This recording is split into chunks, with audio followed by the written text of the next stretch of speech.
taking our focus away from what's happening in Manipur. While, yes, the politics continues, what's the situation on the ground? Let's get you a series of reports now filed by Ashutosh Mishra, who's travelled all the way to Kangpokpi, another district which has been ravaged by violence. And what you'll see is in most of these places, villagers have taken arms. They've resorted to barricading of their villages to ensure that no harm can come their way.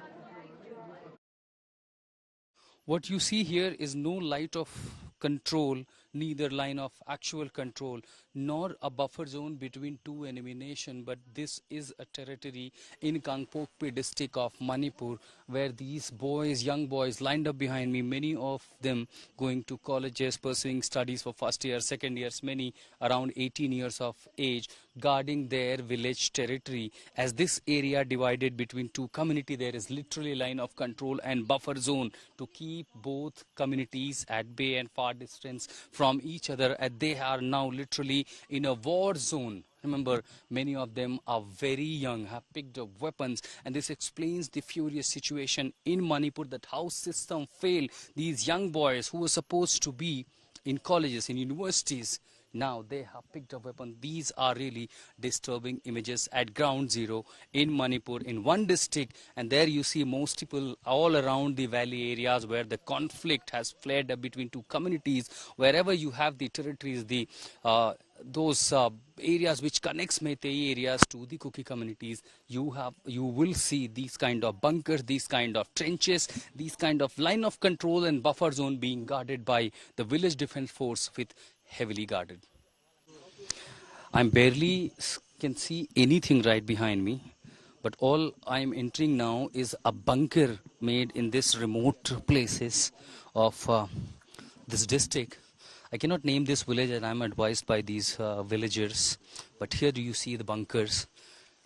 Number of these people from the Kuki community guarding their village right in front of the Meitei communities, and in this bunker all they have are these single double barrel gun that I see, whereas the allegations against them have been that they fire from the automatic weapon, but all I see here is a single, what gun it is?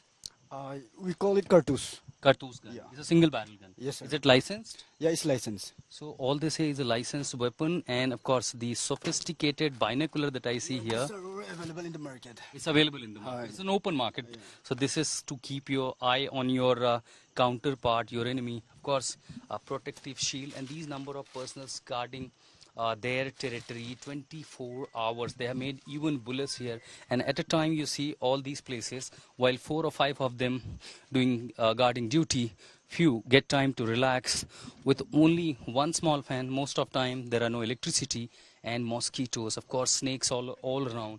That's the terrible situation. Many of them are highly qualified or either going to colleges, university for a better future, but for now there is not only dark here around in this bunker, but also in their future, and they're worried, concerned that how this situation will end up. For now, from last 3 months, there have been only firing. Right here is the next buffer zone, crossing the buffer zone where the territory from the Meitei community begins. And since they have been in war, in conflict against each other for last 3 months, no one knows how the situation gets better. But for all you see in these images explains the ground reality of Manipur in these areas. While en route from the buffer zone towards the Kangpokpi, I see the footprints of the violence, and these 2 buses were burned down by the Kuku community on the Tuesday night. And as they say, this was in a retaliation of the action, as they accuse us, was by the Meitei community when they burned down the supply cylinders which was coming to the hilly areas for the Kuki community. And since those cylinder trucks were burned down, in retaliation, one bus which was going from the hilly area of this part of Manipur towards the valley where the Meiteis are living, they burned down these vehicles. Though what I'm told that there were no civilians on board in this bus, and the drivers were allowed to go safely with the armed forces, but this explains the furious situation and the mortal enmity between the two communities who have been living together for decades in Manipur.